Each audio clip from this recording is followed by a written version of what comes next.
Is faith a gift or a response? If it is a gift, why are we responsible for exercising it? Yes.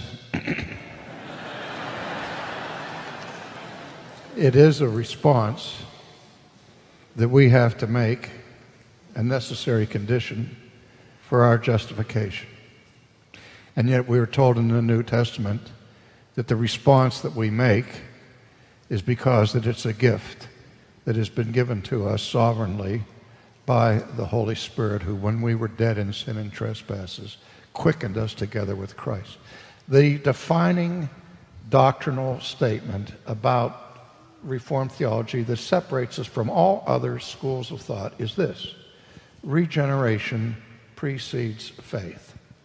That in order to exercise faith, in order to respond according to the way we were called to respond in order to be saved, we have to first be born again of the Holy Spirit. The vast majority of professing evangelicals reverse the order of that, and they believe that if you want to be justified and if you want to be saved,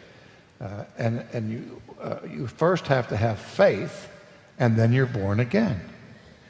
But spiritually dead people can't exercise faith. Jesus tells us that in John 6, that we're not able, we're not capable in our fallenness, in our death, spiritual death, to quicken ourselves.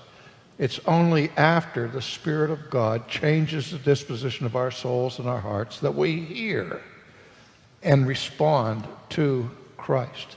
So the necessary condition for faith is rebirth, not the other way around. And of course, the sinner is held responsible for his unbelief and is condemned on the basis of that unbelief, and it's just because that unbelief has produced sin against holy God. This question comes up always, no matter how long you've been in Reformed theology, putting those two together. And I'm so very content with the mystery of it, the part that I can't understand, with the secret things belonging to the Lord, with knowing that God has a mind that is infinite, I have a mind that is finite, and it's hard to harmonize.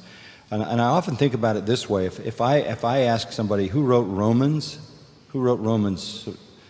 you ask a person who wrote Romans, and if it's a Christian person, there's a sort of hesitation, because you don't really know that you can just say Paul because you're afraid there's a comeback to that.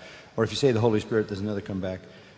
It's all of Paul, and it's all of the Holy Spirit. If I ask you who lives your Christian life, you're not eager to say, it's me, I'm the one who's doing it. No, it's not me, it's the Holy Spirit, but I don't want to blame the Holy Spirit for my life. We're caught in that vast realization. It was John Murray who said, in every major doctrine in the Bible, there is a divine paradox. And trying to unscramble that is unnecessary. To believe those realities is necessary.